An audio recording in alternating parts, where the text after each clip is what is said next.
ಜವಾಬ್ದಾರಿ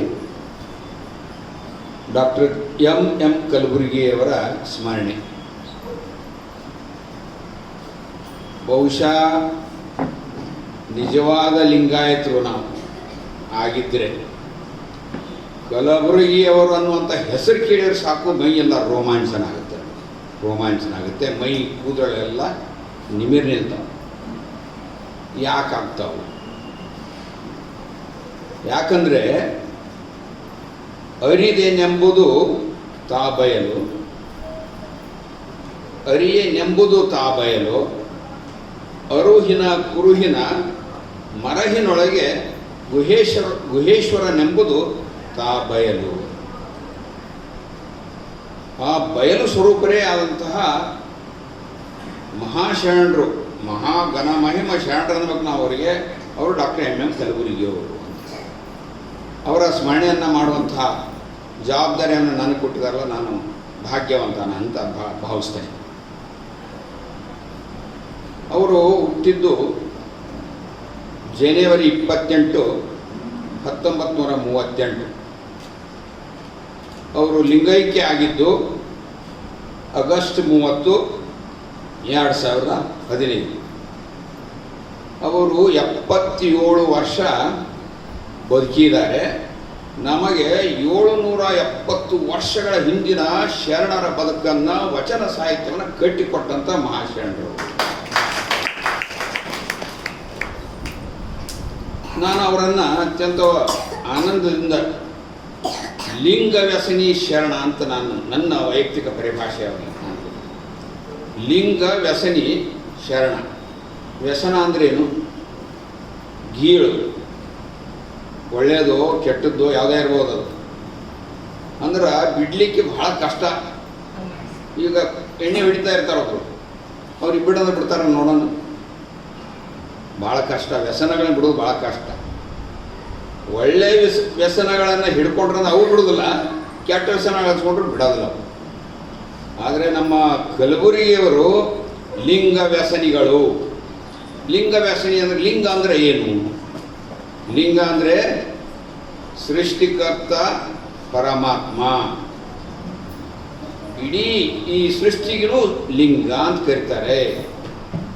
ಈ ವಿಶ್ವದ ಸಂಕೇತವಾದಂತಹ, ಈ ವಿಶ್ವದ ಸಂಕೇತ, ಸೃಷ್ಟಿಯ ಸಂಕೇತದ ಸ್ವರೂಪವಾದಂತಹ ಇಷ್ಟಲಿಂಗನು ನಮಗೆ ಲಿಂಗ. ಎಂ ಕಲಬುರ್ಗಿಯವರು ಅವರು ಯಾವ ರೀತಿ ಬದುಕಿದ್ರಂದರೆ, ಆ ಸೃಷ್ಟಿಕರ್ತನನ್ನು ಪೂಜೆ ಮಾಡಿದರು, ಸೃಷ್ಟಿಯನ್ನು ಪ್ರೀತಿಸಿದರು. ಸೃಷ್ಟಿಕರ್ತನ ಕುರುಹು ಇಷ್ಟಲಿಂಗ ಅವರ ಪ್ರಾಣವಾಗಿತ್ತು. ಸೃಷ್ಟಿಗೆ, ಇಡೀ ವಿಶ್ವಕ್ಕೆ ನಾವು ಯಾವ ರೀತಿ ಹಿತವನ್ನು ಮಾಡ್ಬೋದು ಅನ್ನುವಂಥದ್ದನ್ನು ತಾವು ನಡೆದವರು ಮತ್ತು ನಮಗೂ ಎಲ್ಲ ಹೇಳಿಕೊಟ್ಟಂಥವ್ರು ಎಂ ಕಲಬುರ್ಗಿಯವರು. ಈ ಒಂದು ನಿಟ್ಟಿನಲ್ಲಿ ಅವರ ಜೀವನವೇ, ನಾವು ಹೆಂಗೆ ಲಿಂಗವನ್ನು ನಾವು ಬಣ್ಣಿಸ್ತೇವಲ್ಲ, ಅಗಮ್ಯ ಅಗೋಚರ ಅಪ್ರತಿಮ ಲಿಂಗವೇ ಅಂತ, ಎನ್ನ ಕರಸ್ಥಲಕ್ಕೆ ಬಂದು ಶುಳುಕಾದಿರಯ್ಯ ಅಂತೇವೆ ನಾವು. ಒಳ್ಳೊಳ್ಳೆ ಅಪ್ರತಿಮವಾದಂತಹ, ಅಗಮ್ಯವಾದಂಥ ವ್ಯಕ್ತಿತ್ವವನ್ನು ಹೊಂದಿದಂಥವ್ರು ನಮ್ಮ ಎಂ ಕಲಬುರ್ಗಿಯವರು. ಇನ್ನು ಸ್ವಲ್ಪ ನಮ್ಮ ಭಾರತದ ದುರಂತ ಇತಿಹಾಸದ ಕಡೆ ಸ್ವಲ್ಪ ಗಮನ ಕೊಡೋದು. ಭಾಳ ನಮ್ಮ ಭಾರತ ಇಡೀ ಪ್ರಪಂಚದಲ್ಲಿ ಎಲ್ಲ ವಿಷಯದಲ್ಲೂ ಇತಿಹಾಸವನ್ನೇ ನಿರ್ಮಾಣ ಮಾಡಿದೆ. ಎಲ್ಲ ವಿಷಯದಲ್ಲಿ, ಆಧ್ಯಾತ್ಮಿಕ ಇರ್ಬೋದು, ಧಾರ್ಮಿಕತೆ ಇರ್ಬೋದು, ಸಾಮಾಜಿಕತೆ ಇರ್ಬೋದು, ಯಾವುದೇ ರಂಗ ಇಲ್ಲ, ಎಲ್ಲದರಲ್ಲೂ ಭಾರತ ಒಂದು ಕೈ ಮೇಲಾಗಿರುವಂತಹದ್ದು, ಸಂಸ್ಕೃತಿ ಇರುವಂತಹ ದೇಶ ನಮ್ಮದು. ಆದರೆ ಇವತ್ತು ನಾವು ಕಲಬುರ್ಗಿಯವರಿಗೆ ಸಂಬಂಧಪಟ್ಟಂತೆ ಮಾತನಾಡ್ತಾ ಇರೋದರಿಂದ ನಾನು ಒಂದಿಷ್ಟು ದುರಂತ ಇತಿಹಾಸಗಳನ್ನ ನಾನು ಇಲ್ಲಿ ಸ್ಮರಣೆ ಮಾಡ್ಕೋತೇನೆ. ಮೊಟ್ಟ ಮೊದಲನೇದು ಡಾಕ್ಟರ್ BR ಅಂಬೇಡ್ಕರ್ ಅವರು ನಮ್ಮ ದೇಶದಲ್ಲಿ ಬಹುಶಃ ಅವರು ಪಟ್ಟಂತಹ ವ್ಯಥೆ ಯಾರೂ ವ್ಯಥೆಯನ್ನು ಪಟ್ಟಿಲ್ಲ ಪ್ರಪಂಚದಲ್ಲಿ. ಅವರು ಬಾಲ್ಯದಿಂದ, ಹುಟ್ಟಿದ ಕ್ಷಣದಿಂದ ಹಿಡಿದುಕೊಂಡು ಅವರ ಲಿಂಗೈಕ್ಯದವರೆಗೂ ಕೂಡ ಅವರಿಗೆ ತೀವ್ರವಾದಂತಹ ಅಸ್ಪೃಶ್ಯತೆಯನ್ನು ಕೊಟ್ಟಿದ್ದೇವೆ ನಾವು. ತೀವ್ರವಾದಂತಹ ಹಿಂಸೆಯನ್ನು ಕೊಟ್ಟಿದ್ದೇವೆ. ಓದುವಾಗ, ಅಡ್ಡಾಡುವಾಗ, ತಿರುಗುವಾಗ ರಸ್ತೆಯಲ್ಲಿ ಅವರಿಗೆಲ್ಲ ಭಾಳ ಹಿಂಸೆಯನ್ನು ಕೊಟ್ಟಂತಹ ಒಂದು ನಾಡು. ಯಾಕಂದ್ರೆ ಆಗಿನ ಕಾಲದಲ್ಲಿ ಅವರು ಪಂಚಮ ವರ್ಗಕ್ಕೆ ಸೇರಿದಂಥವ್ರು. ಪಂಚಮ ವರ್ಗ ಅಂದ್ರೆ ಊರ ಹೊರಗೆ ಇರಬೇಕು, ಅವರು ಊರೊಳಗೆ ಬರೋಂಗಿಲ್ಲ. ಊರೊಳಗೆ ಬರ್ಬೇಕಂದ್ರೆ ಹೆಂಗೆ ಬರ್ಬೇಕಾಗಿತ್ತಂದ್ರೆ ಮಧ್ಯಾಹ್ನ 12 ಗಂಟೆಗೆ ಊರಾಗ ಬರಬೇಕು. ಅವರು ಸುಮ್ಮನೆ ಬರೋಂಗಿಲ್ಲ. ಹೆಂಗೆ ಬರ್ಬೇಕಾಗಿತ್ತಂದ್ರೆ ಅವರು ಅಡ್ಡಾಡಿದಂತಹ ನೆರಳು ಸದ್ಯಕ್ಕೆ ಇನ್ನೊಬ್ಬರ ಮನೆಗೆ ಇನ್ನೊಬ್ಬರ ಮೇಲೆ ಬೀಳಬಾರ್ದು. ಅದಕ್ಕೆ ಮಟ್ಟ ಮಧ್ಯಾಹ್ನ 12 ಗಂಟೆಗಿಂತ ತಲೆ ಮೇಲೆ ಇರ್ತಾನೆ ಬಿಸಿಲು ಸೂರ್ಯ. ಅದಕ್ಕೆ ಆ ನೆರಳು ಯಾರ ಮೇಗೂ ಬೀಳೋದಿಲ್ಲ, ಆವಾಗ ಬರಬೇಕು. ಇನ್ನು ಉಗುಳ್ಬೇಕಲ್ಲ, ಎಲ್ಲ ಮನುಷ್ಯರಿಗೆ ನಾವು ಮಾತಾಡಿದ್ರೆ ನಿಂತ್ರ ಕುಂದ್ರೆ ನಾವು ಬಾಯಲ್ಲಿ ಉಗುಳು ಬರ್ತಿರ್ತೈತೆ, ಉಗುಳ್ತಿರ್ತೇವೆ.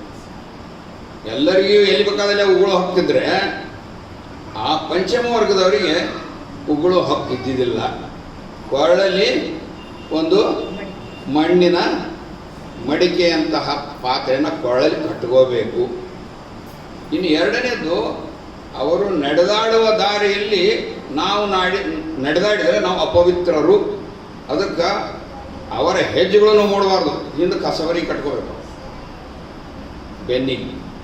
ಅವರು ಹೋಗ್ತಿರ್ತಾರೆ, ಅವ್ರ ಹೆಜ್ಜೆಗಳನ್ನ ಅದು ಅಳಿಸ್ಕೊಂತ ಹೋಗ್ತಿರ್ಬೇಕು. ಇಂತಹ ಕೆಟ್ಟ ಕಾಲದಲ್ಲಿ, ಆ ಕಾಲಘಟ್ಟದಲ್ಲಿ ಇದ್ದಂಥವರು ಡಾಕ್ಟರ್ ಅಂಬೇಡ್ಕರ್. ಅವರಿಗೆ ಎಷ್ಟು ವ್ಯಥೆಗಳಾತು ಅನ್ನುವಂಥದ್ದನ್ನು ನಾವು ಯಾವಾಗಲೂ ಸ್ಮರಣೆಯಲ್ಲಿ ಇರಬೇಕು. ಅಂತಹ ವ್ಯಥೆಗಳ ಮಧ್ಯದಲ್ಲೂ ನಾವು ಕೂಡ ಅವರು ಹಂಗೆ ಇವತ್ತು ಮಹಾತ್ಮರಾದರು ಅನ್ನುವಂಥದ್ದನ್ನು ನಾನು ಮುಂದೆ ಹೇಳ್ತೇನೆ. ಇನ್ನು ಎರಡನೇದಾಗಿ, ನಮ್ಮ ದೇಶದಲ್ಲಿ ಶಾಂತಿ ಪ್ರಿಯರು, ಅಹಿಂಸಾ ತತ್ವ ಪರಿಪಾಲಿಸಿದಂಥವರು, ಅಹಿಂಸಾ ಸತ್ಯಾಗ್ರಹ ಮಾರ್ಗದಿಂದ ಶಾಂತಿಯಿಂದ ನಮಗೆಲ್ಲರಿಗೂ ಸ್ವಾತಂತ್ರ್ಯವನ್ನು ತಂದುಕೊಟ್ಟಂಥವರು ಯಾರ್ರಿ? ಯಾರು? ರಾಷ್ಟ್ರಪಿತ ಮಹಾತ್ಮ ಗಾಂಧೀಜಿಯವರು. ಇವತ್ತು ಜಗತ್ತಿನಲ್ಲಿ 180ಕ್ಕೂ ಹೆಚ್ಚಿನ ರಾಷ್ಟ್ರಗಳಲ್ಲಿ ಮಹಾತ್ಮ ಗಾಂಧೀಜಿ ಒಬ್ಬ ಆದರ್ಶ ಪುರುಷ, ಮಾದರಿಯ ಪುರುಷ ಆಗಿದ್ದಾರೆ ಇವತ್ತು. ಆದರೆ ನಮ್ಮ ದೇಶದಾಗ ಏನಾಗ್ತಾ ಇದೆ ಅಂದರೆ, ಅಂಥ ಮಹಾತ್ಮನನ್ನು ನಾವು ಗೌಣವಾಗಿ ಇಡುವಂಥ ಪರಿಸ್ಥಿತಿಯನ್ನು ನಾವು ಮಾಡ್ತಾ ಇದ್ದೀವಿ. ಇದು ದುರಂತ ಅಲ್ವಾ? ನಮಗೆ ಸ್ವಾತಂತ್ರ್ಯ ಕೊಟ್ಟು ಆರಾಮಾಗಿ ಬದುಕನ್ನು ಕೊಟ್ಟಂಥ ಒಬ್ಬ ಮಹಾತ್ಮ, ಅವನೊಂದಿಗೆ ಲಕ್ಷಾಂತರ ಜನರು ಸ್ವಾತಂತ್ರ್ಯ ಹೋರಾಟದಲ್ಲಿ ಹುತಾತ್ಮರಾಗಿದ್ದಾರೆ. ಸುಮ್ಮನೆ ಸ್ವಾತಂತ್ರ್ಯ ಬಂದಿಲ್ಲ, ನಾವು ತ್ಯಾಗ ಬಲಿದಾನಗಳನ್ನು ಬಂದೈತಿ. ಅಂಥ ಮಹಾತ್ಮನನ್ನು ನಾವೇನು ಮಾಡ್ತೀವಿ? ಗುಂಡಿಟ್ಟು ಹತ್ಯೆ ಮಾಡ್ತೀವಿ. ಇದನ್ನು ಮತ್ತೆ ಮರೆಯೋಕ್ಕಾಗತ್ತರ? ನಮ್ಗೆ ಯಾರಿಗಾದ್ರು ಜಗತ್ತ ಮರಿತಾ ಇಲ್ಲ, ನಮ್ಮ ಭಾರತೀಯರೇ ಮರೆಯೋದು ಸಾಧ್ಯನೇ ಇಲ್ಲ. ಅವನು ಮಾತು ನೋಡ್ರಿ, ಇವತ್ತು ಜಗತ್ತಿನ ಯಾವುದೇ ಮಹಾಪುರುಷರನ್ನ ಮರೆಸ್ಬೋದು ನಾವು, ಆದರೆ ಜಗತ್ತಿನಲ್ಲಿ ಮಹಾತ್ಮ ಗಾಂಧಿಯನ್ನು ಮರೆಸೋಕ್ಕೆ ಸಾಧ್ಯನೇ ಇಲ್ಲ ಅನ್ನುವಂಥದ್ದನ್ನು ನಾವೆಲ್ಲರೂ ನೆನಪಿಟ್ಕೋಬೇಕು. ಅವರು ಇನ್ನು ಮೂರನೇದು, ವೈಚಾರಿಕತೆಯ ಬರಹಗಳ ಮೂಲಕ ನಮ್ಮ ಜನರಲ್ಲಿ ಅರಿವನ್ನು, ವೈಚಾರಿಕತೆಯನ್ನು, ವೈಜ್ಞಾನಿಕತೆಯನ್ನು ತುಂಬಿದಂತಹ ಗೌರಿ ಲಂಕೇಶ್ ಅವರು ಹತ್ಯೆ ಆಗ್ತಾರ ನಮ್ಮ ಕರ್ನಾಟಕದಲ್ಲಿ, ನಮ್ಮ ದೇಶದಲ್ಲಿ. ನಂತರ ಇನ್ನೊಂದು ಘಟನೆ ಅಂತಂದ್ರೆ, ನಿಜಕ್ಕೂ ಅತ್ಯಂತ ಪ್ರಖರವಾದ ವಿಚಾರಗಳವರು, ಅತ್ಯಂತ ವೈಚಾರಿಕ ನಿಲುವುಗಳವರು, ಅತ್ಯಂತ ವೈಜ್ಞಾನಿಕ ವಿಚಾರಗಳು, ಸತ್ಯವನ್ನು ವಿಷಯವನ್ನು ಪ್ರತಿಪಾದನೆ ಮಾಡಿದವರು, ಹೇಳಿದವರು, ಯಾರಿಗೂ ಭಯಪಟ್ಟಿಲ್ಲ.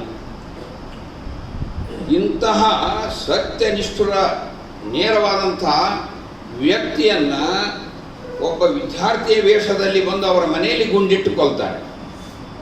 ಇದು ಒಂದು ಸಣ್ಣ ದುರಂತನ? ದೇಶದಲ್ಲಿ ದೊಡ್ಡ ದುರಂತ. ಅದು ಎಂಥ ನಾಡಿನಾಗ ಗೊತ್ತರ? ಧಾರವಾಡದಲ್ಲಿ ಒಂದು ಗಾದೆ ಮಾತೈತೆ. ಧಾರವಾಡದಾಗ ನಿಂತ್ಕೊಂಡು ನೀವು ಎಲ್ಲರ ಒಂದು ತೊಗೊಂಡು ಕಲ್ಲು ಒಗದ್ರೆ ಒಬ್ಬ ಸಾಹಿತಿ ಮನೆಗೆ ಹೋಗಿ ಬೀಳ್ತೈತಂತ, ಇಲ್ಲ ಸಾಂಸ್ಕೃತಿಕ ವ್ಯಕ್ತಿ ಮೇಲೆ ಹೋಗಿ ಬೀಳ್ತೈತೆ ಅಂದ್ರೆ. ಅಷ್ಟೊಂದು ಸಂಪದ್ಭರಿತವಾದಂಥ ನಾಡು. ಅಂಥ ಸಾಂಸ್ಕೃತಿಕ ನಗರದಲ್ಲಿ ಒಬ್ಬ ಮಹಾನ್ ವ್ಯಕ್ತಿಯ ಕಗ್ಗೊಲೆ ಆಗುತ್ತೆ. ಆಯಿತು, ಇವನು 4 ಸ್ಮರಣೆ ಮಾಡ್ಕೊಂಡಿ ನಾವು. ಹಾಗಾದರೆ ವ್ಯಥೆಯನ್ನು ಪಟ್ಟು ಅಂಬೇಡ್ಕರ್ ಅವರು ಹೋದರು. ಅಂಬೇಡ್ಕರ್ ಅವ್ರನ್ನ ಏನಾದರೂ ಮರೆಯೋಕ್ಕಾಗುತ್ತನ್ರಿ ನಾವು ಯಾರಾದರೂ? ಅವರು ಲಿಂಗೈಕ್ಯ ಆದ ನಂತರ ಯಾವಾಗಲೂ ಒಂದು ವ್ಯಕ್ತಿ ಮಹತ್ವ ಗೊತ್ತಾಗ್ಬೇಕಂದ್ರೆ ಆ ವ್ಯಕ್ತಿ ಇರಲಾರ್ದಾಗನೇ ಹೆಚ್ಚು ನಮ್ಗೆ ಗೊತ್ತಾಗೋದು. ಇದೊಂದು ನಮ್ಮ ದೌರ್ಬಲ್ಯ, ಮನುಷ್ಯನ ದೌರ್ಬಲ್ಯ. ನಾವೆಲ್ಲ ಭಾಳ ಅಪ್ಪ ಅವ್ವ ಇರ್ತಾರೆ, ಅಪ್ಪ ಅವನ್ನ ನಾವು ಕಾಯಿನ ಮಾಡೋಂಗಿಲ್ಲ. ಅಪ್ಪ ಅವ್ವ ಆದಮೇಲೆ ಅಯ್ಯೋ ನಮ್ಮ ಅಪ್ಪ ಹಿಂಗೆ ಮಾಡ್ತಿದ್ದ, ನಮ್ಮ ಅವ್ವ ಹಿಂಗೆ ನೋಡ್ಕೊತಿದ್ದ. ಇದು ಕೇವಲ ಇವತ್ತು ಬೆಳಿಗ್ಗೆನ ಆದಂಥದ್ದು. ಜೀವಂತ ಇದ್ದಾಗ ತಂದೆ ತಾಯಿ ಜೀವಂತ ಇದ್ದಾಗ ಮಗ ತಂದೆ ತಾಯಿನ ಒಟ್ಟು ಸೇರೇ ಇಲ್ಲ, ಇವತ್ತು ಸೇರಿಲ್ಲ. ಇತ್ತೀಚೆಗೆ ಒಂದು 15 ದಿನದ ಹಿಂದೆ ಇಲ್ಲಿ ರಾಯಚೂರಲ್ಲಿ ಕಾರ್ ಆಕ್ಸಿಡೆಂಟ್ ಆಗುತ್ತಾ, ತಂದೆ ಗಂಡ ಹೆಂಡತಿ ಹೋಗುವಾಗ ಅವ್ರ ಗಂಡ ಸೀರಿಯಸ್ ಆಗಿರ್ತಾರ, ಹೆಂಡತಿ ಅಲ್ಲೇ ಸ್ಪಾಟ್ ಡೆತ್ ಆಕ್ಕಾರ. ಆವಾಗ ಮಗ ಆ ತಾಯಿಯ ಶವವನ್ನು ತೆಗೆದುಕೊಂಡು ತಗೊಂಡೋಗ್ತಾನ. ತಂದೆಯ ಉಪಚಾರ ಮಾಡಿ ತಂದೆ ಓಡಾಡಕತ್ಯಾನ. ಈಗಂತ ನಾವು ನನಗೆ ಅಂಕಲ್ ನಮ್ಮಮ್ಮ ಭಾಳ ಮನಸ್ಸು ನೋಯಿಸ್ಬಿಟ್ಟೆ. ನಮ್ಮಮ್ಮನ ಇಷ್ಟು ನೋಯಿಸ್ಬಾರ್ದಾಗಿತ್ತು. ನಾನು ಒಟ್ಟು ಅವ್ರ ಮಾತು ಕೇಳಿಲ್ಲ, ನಾನು ಅವ್ರ ಕಡೆ ತಿರುಗಿ ನೋಡಲಾರ್ದ ಅಡ್ಡಾಡ್ಬಿಟ್ಟೆ ಇಷ್ಟು ದಿನ ಅಂತ. ಅಂದರೆ ಇದು ನಮ್ಮ ದೌರ್ಬಲ್ಯ. ಇಂಥ ದೌರ್ಬಲ್ಯದ ಇರುವಂತಹ ಮಧ್ಯದಲ್ಲಿನೂ ಕೂಡ ಇವರು ಯಾರೂ ಮರೆಮಾಸುವ ವ್ಯಕ್ತಿಗಳು ಅಲ್ಲ. ಮರೆಯಾದ ಹೋದ ಮೇಲೇನೂ ಜ್ಯೋತಿಯಾಗಿ ಉರಿಯುವಂತಹ ಒಂದು ಮಹಾನ್ ವ್ಯಕ್ತಿತ್ವಗಳಂತಹ ಇವರು. ಇಂಥವು ಭಾಳ ಆಗ್ಯಾವ ನಮ್ಮ ದೇಶದಲ್ಲಿ. ಭಾಳದವ್ರು ಒಂದಲ್ಲ ಎರಡು ಲಕ್ಷಾಂತರ ಉದಾಹರಣೆಗಳದ. ಎಂ ಕಲಬುರ್ಗಿ ಅವರನ್ನು 2015 ಆಗಸ್ಟ್ 30ನೇ ತಾರೀಕು ಅಂದರೆ ಇವತ್ತಿನ ದಿನ ಅವರು ಹತ್ಯೆಗೆ ಒಳಗಾಗ್ತಾರೆ. ಇವತ್ತು ಲಿಂಗಾಯತರಿಗೆ ಎಂ ಕಲಬುರ್ಗಿ ಅವರ ಹತ್ಯೆ ಅಂದ್ರೆ ಏನಪ್ಪ ಅಂತಂದ್ರೆ ಅದು ಸತ್ಯದ ಕೊಲೆ, ವೈಚಾರಿಕತೆಯ ಕೊಲೆ, ವೈಜ್ಞಾನಿಕತೆಯ ಕೊಲೆ, ಸತ್ಯದ ಕೊಲೆ, ಭಾವೈಕ್ಯದ ಕೊಲೆ, ಮಾನವೀಯತೆಯ ಕೊಲೆ, ಶಾಂತಿಯ ಕೊಲೆ ಅಂಥೇಳಿ ನಾವು ಅದನ್ನು ಬೇರೆ ಬೇರೆ ರೀತಿಯಲ್ಲಿ ನಾವು ಪರಿಭಾವಿಸ್ಬೋದು. ಆ ಒಂದು ನಿಟ್ಟಿನಲ್ಲಿ ಇಷ್ಟೆಲ್ಲ ನೋವಾಗಿದ್ದಾವೆ. ಇವತ್ತಲ್ರಿ 12ನೇ ಶತಮಾನದಿಂದಲೂ ಲಿಂಗಾಯತರ ಮೇಲೆ ಅನೇಕ ರೀತಿಯಲ್ಲಿ ವಿವಿಧ ರೀತಿಯಲ್ಲಿ ನಮ್ಮನ್ನು ತುಳಿಲಿಕ್ಕೆ, ನಮ್ಮ ತತ್ವ ಸಿದ್ಧಾಂತಗಳನ್ನ ನಾಶ ಮಾಡಲಿಕ್ಕೆ ಸಾಕಷ್ಟು ಪ್ರಯತ್ನಗಳು ನಡೆದವು. ಆದರೆ ಹೆಂಗೆ ಪ್ರಯತ್ನ ನಡೆದವ ಮುಚ್ಚಿ ಹಾಕ್ಬೇಕಂತ ಹಂಗಂಗೆ ಎದ್ದದ್ದು ನಿಲ್ತಾ ಇದ್ದಾರೆ. ಫಿನಿಕ್ಸ್ ಹಕ್ಕಿಗತ್ತೆ ಎದ್ದದ್ದು ನಿಲ್ತಾ ಇರೋದು ಯಾವುದಪ್ಪ ಅಂದ್ರೆ ಲಿಂಗಾಯತ ಧರ್ಮ. ಯಾಕೆ ಹಂಗೆ ಯಾವುದು ಗಟ್ಟಿಯಾಗಿ ನಿಂತೈತಿ ಅಂದರೆ ಜಗತ್ತಿನ ಅಲ್ಲಿ 189 ತತ್ವ ಸಿದ್ಧಾಂತಗಳು ಹುಟ್ಟುಕೊಂಡಿದ್ದಾವೆ. ಹೆಂಗೆ ಲಿಂಗಾಯತ ಸಿದ್ಧಾಂತ ಇದೆಯೋ ಹಂಗೆ ಅನೇಕ ಸಿದ್ಧಾಂತಗಳು, ಬೌದ್ಧ, ಜೈನ, ಸಿಖ್, ಹಿಂಗೆ 189 ಸಿದ್ಧಾಂತಗಳು ನಮ್ಮ ಪ್ರಪಂಚದಲ್ಲಿ ಹುಟ್ಟಿಕೊಂಡು ಹೋಗಿದ್ದಾವೆ. ಇವೆಲ್ಲವುಗಳನ್ನು ಅಧ್ಯಯನ ಮಾಡಿದಾಗ ನಮಗೆ ಅನಿಸ್ತೈತಿ, ಏನು ನಾನು ಲಿಂಗಾಯತ ಧರ್ಮದಾಗ ಹುಟ್ಟೇನೆ ಅಂತೇಳಿ ನಾನು ಹೊಗಳ್ಕೊಂತೇನೆ ಅಂತ ಅನ್ಕೋಬೇಡ. ನನ್ನ 2.5 ವರ್ಷದ ಈಗ ಅಧ್ಯಯನದಲ್ಲಿ ಈ ಎಲ್ಲ ಧರ್ಮಗಳಲ್ಲಿ ಲಿಂಗಾಯತ ಧರ್ಮ ವಿಶೇಷ ಸ್ಥಾನಮಾನವನ್ನು ಗಳಿಸುತ್ತೆ, ಅದು ಶ್ರೇಷ್ಠವಾದ ಧರ್ಮ ಅಂಥೇಳಿ ನನಗೆ ಕಂಡು ಬರ್ತಾ ಇದೆ. ಯಾಕಂದರೆ ಒಂದನೇದು ಲಿಂಗಾಯತ ಧರ್ಮ ಇದಕ್ಕೆ ಕಾರಣ, ಇದನ್ನು ಹೇಳ್ತಾ ಇದ್ದೀನಲ್ರಿ ವಿಷಯ, ಇದನ್ನು ಎಲ್ಲ ಮನವರಿಕೆ ಮಾಡಿಕೊಟ್ಟವ್ರು ಯಾರಪ್ಪ ಅಂತಂದ್ರೆ ಎಂ ಕಲಬುರ್ಗಿಯವರು. ಅದಕ್ಕೆ ನಾವು ಎಂ ಕಲಬುರ್ಗಿ ಅವ್ರನ್ನ ಹೆಂಗೆ ಸ್ಮರಣೆ ಮಾಡ್ಬೇಕಂದ್ರೆ ನಾವು ಹಿಂಗೆ ಸ್ಮರಣೆ ಮಾಡ್ಬೇಕು. ನಮಗೆ ಸೃಷ್ಟಿ ಕರ್ತ ಅಂದರೆ ಯಾರು, ದೇವರು ಅಂದರೆ ಯಾರು, ಪರಮಾತ್ಮ ಅಂದರೆ ಅವನ ಕಲ್ಪನೆಯನ್ನು ಸರಿಯಾಗಿ ವಚನಗಳನ್ನು ವಿಶ್ಲೇಷಣೆ ಮಾಡಿ ನಮಗೆ ಸಾಮಾನ್ಯ ಮನುಷ್ಯನು ಸಹಿತ ಅರ್ಥ ಮಾಡಿಕೊಂಡು ಹಂಗೆ ಬಿಡಿಸ್ಕೊಟ್ರಲ್ಲ, ಅದಕ್ಕೆ ಎಂ ಕಲಬುರ್ಗಿ. ಆ ಒಂದು ಕಾರಣದಿಂದ ಅವರು ಸೃಷ್ಟಿಯ ಪ್ರಕೃತಿ ಮೂಲದ ಪ್ರಕೃತಿ ನಿಯಮಕ್ಕೆ ಆಧಾರಿತವಾದ. ಏನಪ್ಪ ಪ್ರಕೃತಿ ನಿಯಮ ಅಂದ್ರೆ ಯಾವುದ್ರಪ್ಪ? ಈಗ ನಾವೆಲ್ಲ ಉಸಿರಾಡ್ತಾ ಇದ್ದೀವಿ. ಹೆಂಗೆ ಉಸಿರಾಡ್ತಾ ಇದ್ದೇವ್ರಿ? ಎದರಿಂದ ಬದುಕ್ತಾ ಇದ್ದೇವೆ ನಾವು? ಯಾವುದರಿಂದ ಬದುಕಿದ್ದೇವೆ ನಾವು? ಗಾಳಿ. ಭಾಳ ಒಂದು ವಚನ ಹೇಳ್ಬಿಡ್ತೀವಿ, ಎಳೆ ನಿಮ್ಮ ದಾನ ಬೆಳೆ ನಿಮ್ಮ ದಾನ ಸುಳಿದು ಸುತ್ತುವ ಗಾಳಿ ನಿಮ್ಮ ದಾನ. ಕಾಯ ನಿಮ್ಮ ದಾನ, ಜೀವ ನಿಮ್ಮ ದಾನ, ಎತ್ತು ನಿಮ್ಮ ದಾನ, ಮೆತ್ತು ನಿಮ್ಮ ದಾನ. ಇವೆಲ್ಲ ಕೊಟ್ಟಿದ್ದು ಯಾರಿದು? ಪರಮಾತ್ಮ.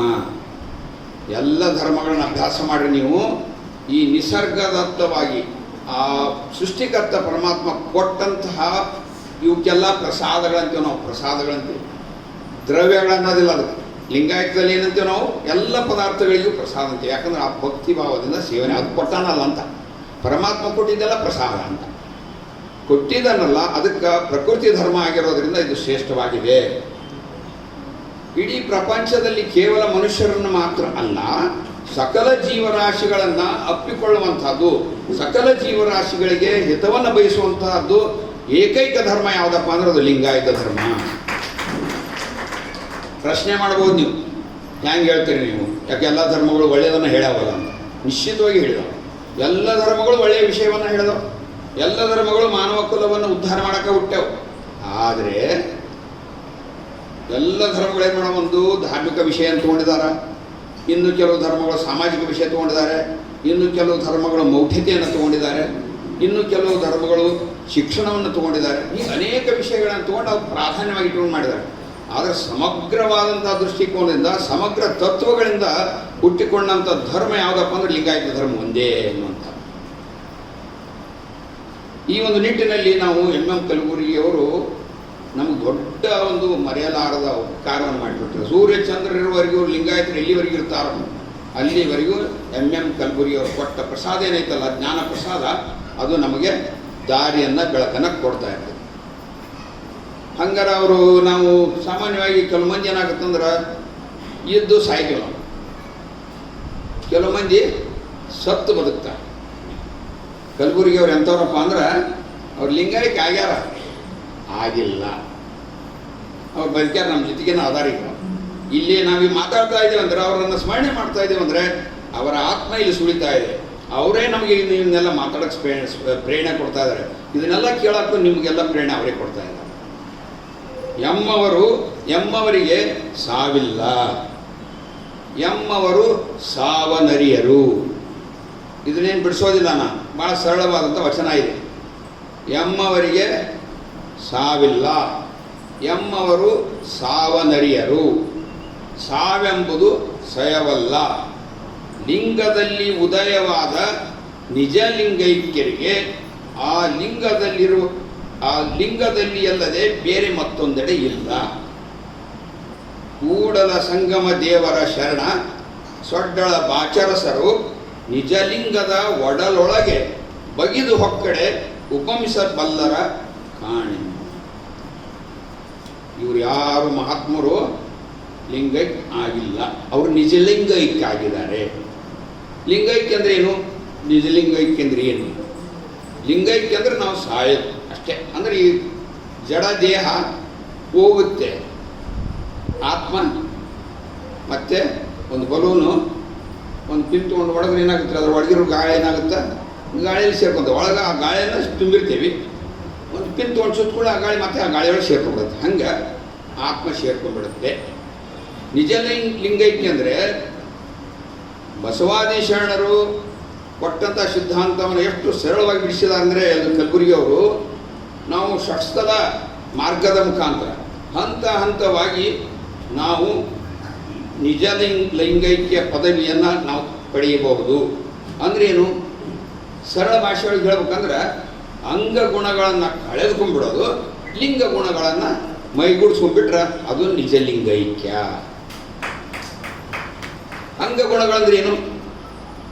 ಕಾಮ, ಕ್ರೋಧ, ಮದ, ಲೋಭ, ಮೋಹ, ಮತ್ಸರ, ಇವೆಲ್ಲ ಇಂಥವೆಲ್ಲ ಪರಿಷಡ್ ವರ್ಗಗಳು, ದಶವಿಧ ಪಾಪಕರ್ಮಗಳು, ಅಷ್ಟಮದಗಳು, ಸಪ್ತವ್ಯಸನಗಳು, ಇವನ್ನೆಲ್ಲ ಬಿಡೋದು. ಲಿಂಗ ಗುಣಗಳಂದ್ರೇನು? ಸತ್ಯವಾಗಿರುವಂತಹದ್ದು ಯಾವುದೈತೋ ಅದನ್ನು ನಾವು ಮೈಗೂಡಿಸ್ಕೊಳ್ಳೋದು. ಪರಮಾತ್ಮ ಬೇರೆ ಅಲ್ಲ, ನಾನು ಬೇರೆ ಅಲ್ಲ ಅಂತ ಭಾವ.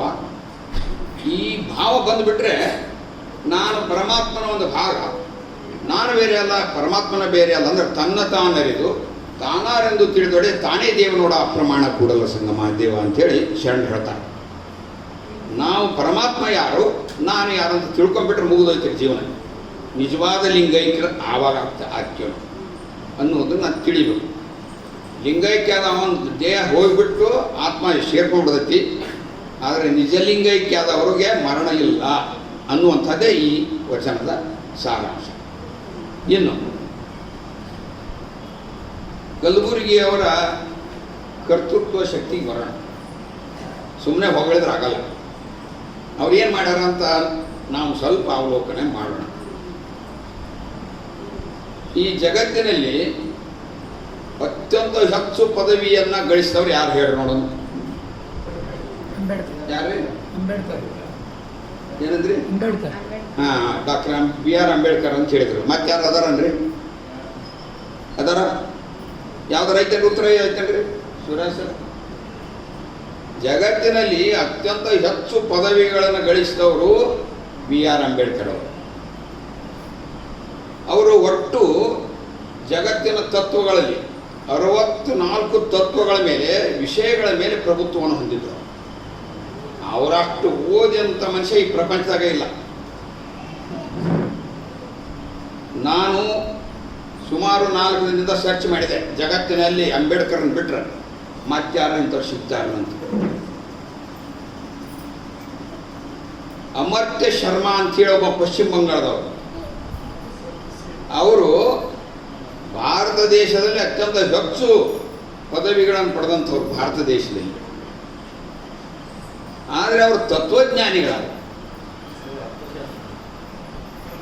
ಅವರು ಒಟ್ಟು ವಿದ್ಯಾವಂತರು, ಶಿಕ್ಷಿತರು, ಒಳ್ಳೆಯ ಸಾಧಕರು ಅವರು. ಆದರೆ ಅವರಿಗೂ ಮತ್ತು ಅಂಬೇಡ್ಕರ್ ಅವರಿಗೆ ಅಂತರ ಏನಂದರೆ, ಅಂಬೇಡ್ಕರ್ ಅವರು 64 ತತ್ವಗಳನ್ನು ಕರಗತ ಮಾಡ್ಕೊಂಡ್ಬಿಟ್ಟಿದ್ರು. ಇಡೀ ಪ್ರಪಂಚದಾಗ 189 ತತ್ವ ಇದ್ದು ಅದಾವಲ್ರಿ, ಅದರೊಳಗೆ 64 ತತ್ವಗಳು ಪೂರ್ತಿ ಕರಗತ ಆಗಿಬಿಟ್ಟಿದ್ವು. ಅದಕ್ಕೆ ಅವ್ರು ಶ್ರೇಷ್ಠವಾಗಿದ್ದರು. ಹಂಗಾರೆ ನಮ್ಮ ಕಲಬುರಗಿಯವ್ರು ಹೆಂಗಿದ್ರು? ನನಗೆ ಇವತ್ತು ಮುಂಜಾನೆ ಸಿಕ್ತಿ ಎಲ್ಲ ಮಾಹಿತಿ ಸ್ವಲ್ಪ. ನಮ್ಮ M ಕಲಬುರ್ಗಿಯವರು ಅಂಬೇಡ್ಕರ್ ಅವ್ರಿಗಿಂತ ಹೆಚ್ಚು ತತ್ವಗಳನ್ನು ತಿಳಿದವ್ರು ಯಾರಪ್ಪ ಅಂದರೆ M ಕಲಬುರ್ಗಿಯವರು. ನಾನು ದಾಖಲೆ ಕೊಡ್ತೇನೆ ಅದಕ್ಕೆ. ಇವ್ರು ಏನು ಮಾಡಿದಾರೆ ಅಂದರೆ 116 ಕೃತಿಗಳನ್ನು ಪ್ರಕಟ ಮಾಡಿದ್ದಾರೆ. ಅವು ಎದಕ್ಕೆ ಸಂಬಂಧಪಟ್ಟಿದ್ದು ಅಂತ ಮುಂದೆ ಹೇಳ್ತೇನೆ. 893 ಲೇಖನಗಳನ್ನು ಪ್ರಕಟ ಮಾಡಿದ್ದಾರೆ. ಇಷ್ಟೊಂದು ಸಾಹಿತ್ಯವನ್ನು ಒಬ್ಬ ವ್ಯಕ್ತಿ ಪ್ರಕಟ ಮಾಡಿದ್ದು ಎಲ್ಲಿಯೂ ದಾಖಲೆಗಳು ಜಗತ್ತಿನಾಗ ಸಿಗೋದಿಲ್ಲ. ಅದಕ್ಕೆ M ಕಲಬುರ್ಗಿಯವರು ನಮ್ಮವರು, ನಮ್ಮ ಮಾರ್ಗದರ್ಶಕರು, ನಮ್ಮ ಪರಮಾತ್ಮನ ಸ್ವರೂಪಿ ಅಂತಂದ್ರೆ ನಾವು ಹೆಮ್ಮೆಯಿಂದ ಹೇಳ್ಕೊಳ್ಳಲಿಕ್ಕೆ ಸಾಧ್ಯ ಆಗಿದೆ. ಇನ್ನು ಅವರ ಈ ಎಲ್ಲ ಏನು ಅಧ್ಯಯನ ಸಂಶೋಧನೆ ಎಲ್ಲದರಲ್ಲಿ ಏನೇನಿತ್ತು ಅದನ್ನು ಸ್ಥೂಲವಾಗಿ 2 ಭಾಗ ಮಾಡ್ತಾರೆ. ಸೃಜನಶೀಲ ಸಾಹಿತ್ಯ, ಸೃಜನೇತರ ಸಾಹಿತ್ಯ ಅಂತ. ಅವರು ಈ 2 ಕ್ಷೇತ್ರದಲ್ಲಿ ಹೆಚ್ಚಿನ ವಿದ್ವಾಂಸರು ಏನಾಗಿದ್ದಾರೆ ಅಂದರೆ ಸೃಜನಶೀಲ ಸಾಹಿತ್ಯದಲ್ಲೆಲ್ಲ ಪರಿಣಿತಿರ್ತಾರೆ, ಇಲ್ಲಾಂದ್ರೆ ಸೃಜನೇತರದಲ್ಲೆಲ್ಲ ಪರಿಣಿತಾರೆ. ಬಟ್ ಈ 2ನ್ನೂ ಅಷ್ಟೇ 100ಕ್ಕೆ 100 ಕರಗತ ಮಾಡಿಕೊಂಡವ್ರು ಯಾರಪ್ಪ ಅಂದರೆ M ಕಲಬುರ್ಗಿ ಅವರು. ಅವರು ಏನು ಮಾಡ್ತಾರಂದರೆ ನೂತನ ಆಯಾಮಗಳನ್ನು, ಆವಿಷ್ಕಾರಗಳನ್ನು ಕೊಡ್ತಾರೆ. ಬರೀ ವಿಷಯಗಳನ್ನು ತಿಳ್ಕೊಳ್ಳೋದಿಲ್ಲ ಅವರು. ಆ ತಿಳ್ಕೊಂಡಂಥ ವಿಷಯಗಳಿಗೆ ಹೊಸ ಹೊಸ ಆಯಾಮಗಳನ್ನು, ಹೊಸ ಹೊಸ ದೃಷ್ಟಿಕೋನಗಳನ್ನ, ಹೊಸ ಹೊಸ ಅದಕ್ಕೆ ಮಾರ್ಗಗಳನ್ನು ಕೊಡುವಂಥ ಕೆಲಸವನ್ನು ಮಾಡಿದ್ದಾರೆ. ಅವರು ಈ ಯಾವ್ಯಾವುದರಲ್ಲಿ ಕ್ಷೇತ್ರದಲ್ಲಿ ಕೆಲಸ ಮಾಡಿದ್ದಾರೆ ಅಂದರೆ ಶಾಸನ, ಹಳೆಗನ್ನಡ, ನಡುಗನ್ನಡ, ಹೊಸಗನ್ನಡ, ಚರಿತ್ರೆ, ಜಾನಪದ, ಹಸ್ತಪ್ರತಿಶಾಸ್ತ್ರ, ಗ್ರಂಥ ಸಂಪಾದನೆ, ನಾಮವಿಜ್ಞಾನ, ಛಂದಸ್ಸು, ವ್ಯಾಕರಣ, ಪ್ರಾಚ್ಯ ವಸ್ತುಶಾಸ್ತ್ರ, ಸಂಶೋಧನ, ವಿಮರ್ಶೆ, ನಾಡು ನುಡಿ, ಸಂಸ್ಕೃತಿ, ಹೀಗೆ ಅನಂತವಾದಂತಹ ಕ್ಷೇತ್ರಗಳಲ್ಲಿ ಬಹುಮುಖಿಯಾದಂಥ ಕ್ಷೇತ್ರದಲ್ಲಿ M ಕಲಬುರ್ಗಿಯವರು ಕೆಲಸ ಮಾಡಿದ್ದು ನಮಗೆ ಮನವರಿಕೆ ಆಗುತ್ತೆ. ಹೀಗಾಗಿ ಒಬ್ಬ ಶ್ರೇಷ್ಠ ದಾರ್ಶನಿಕ ಅನ್ನಲಿಕ್ಕೆ ನಾವು ಕಲಬುರ್ಗಿಯವ್ರನ್ನ ಅವರು ಸೂಕ್ತದಾರ, ಅರ್ಹರದಾರ ಅನ್ನುವಂಥದ್ದನ್ನು ನಾನು ಹೇಳಲಿಕ್ಕೆ ಇಲ್ಲಿ ಇಷ್ಟಪಡ್ತೇನೆ. ಇನ್ನು ಅವರು ಯಾವ ರೀತಿ ಕೆಲಸ ಮಾಡಿದರು?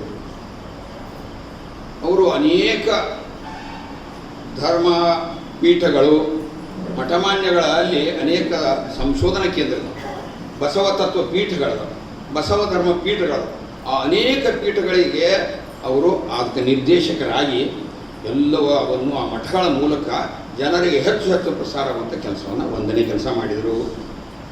ಆಮೇಲೆ ಬರೀ ತಾವು ಶರಣರಾಗಿ ಕೈ ಬಿಡಲಿಲ್ಲ.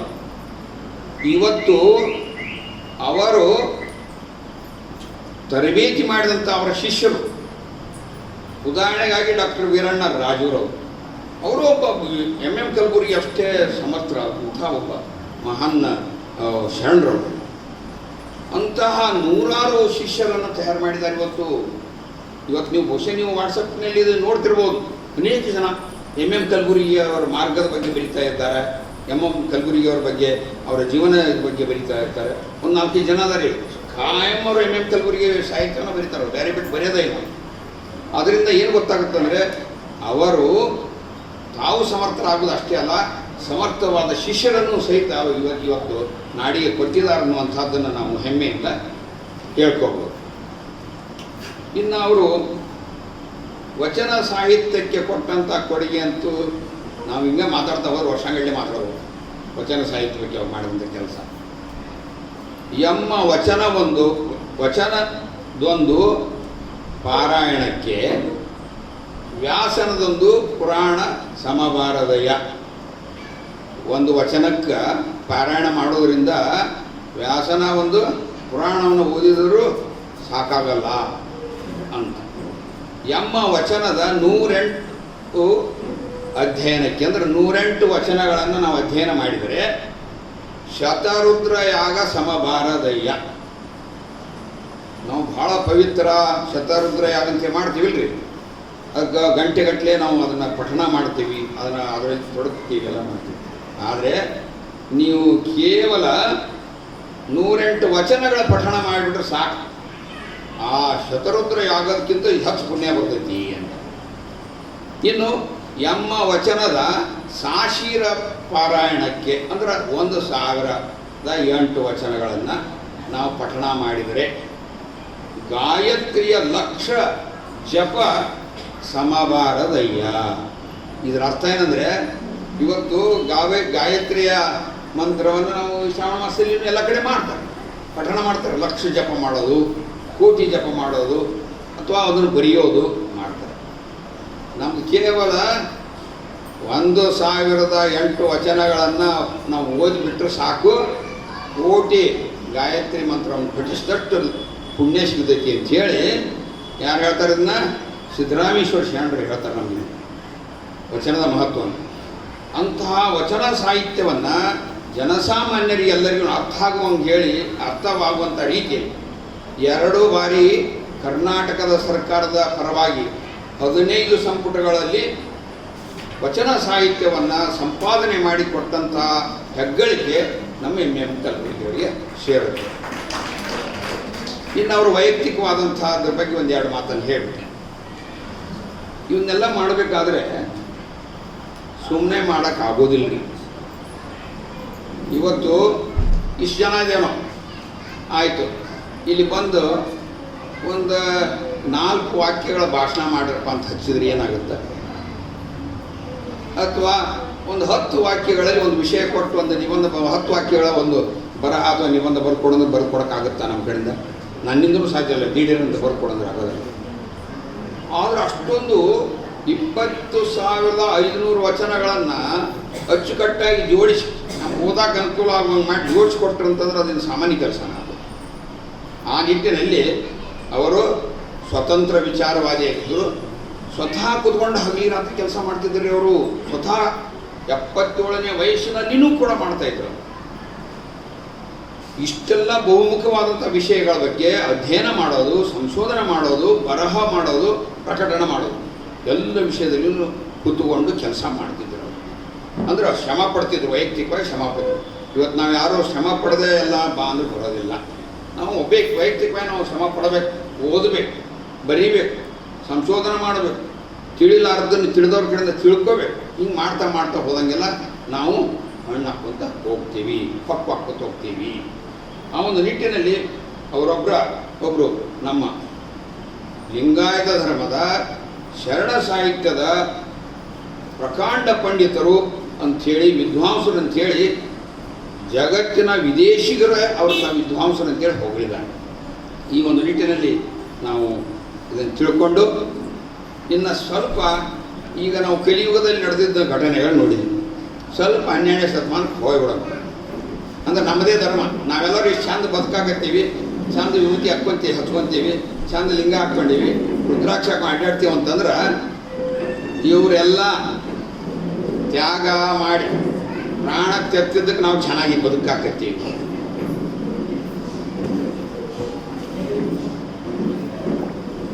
ಕುರ್ಚಿ ಎತ್ತಿಡ್ರಿ ಅದನ್ನ ಎಳ್ದಾಡ್ಬೇಡ್ರಿ.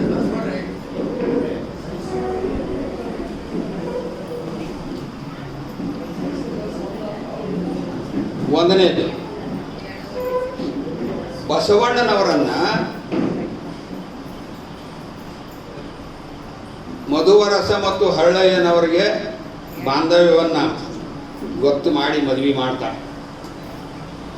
ಆವಾಗ ಬಿಜ್ಜಳನ ತಲೆಯಲ್ಲಿ ಚಾಡಿಯನ್ನ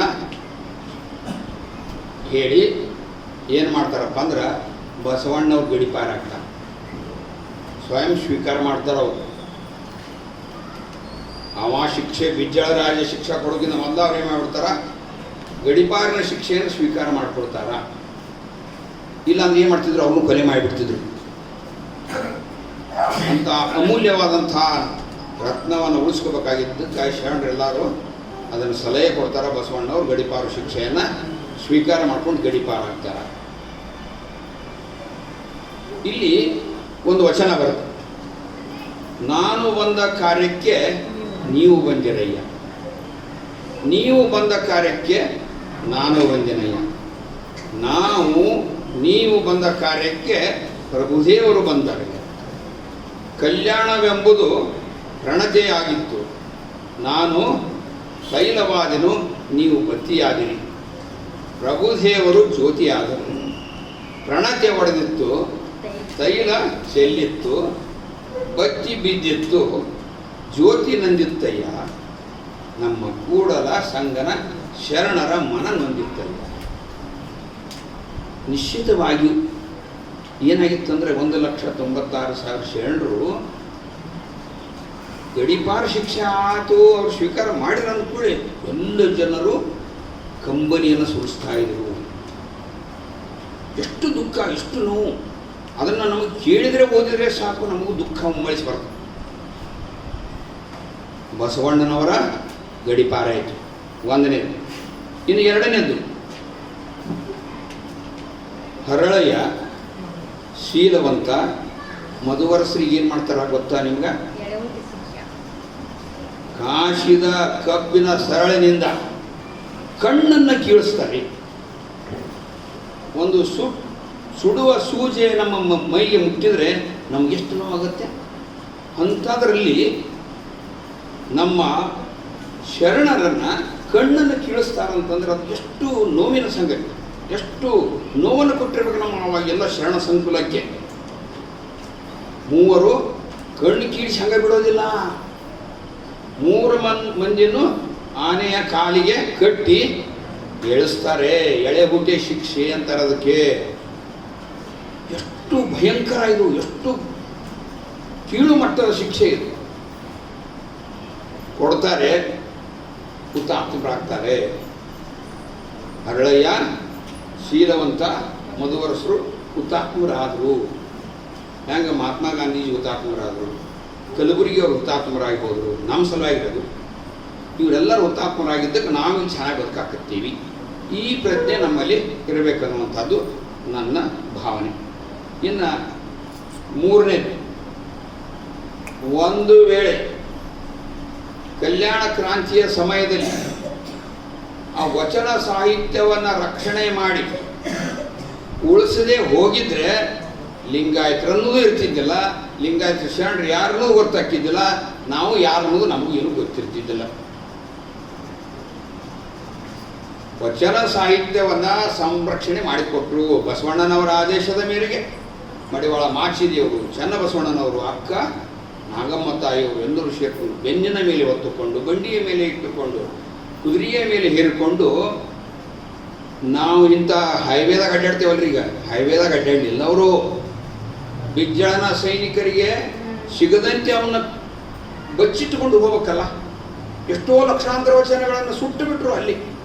ಎಷ್ಟೋ ನಮ್ಮ ಸಾವಿರಾರು ಶರಣರನ್ನು ಕೊಲೆ ಮಾಡಿದರೆ.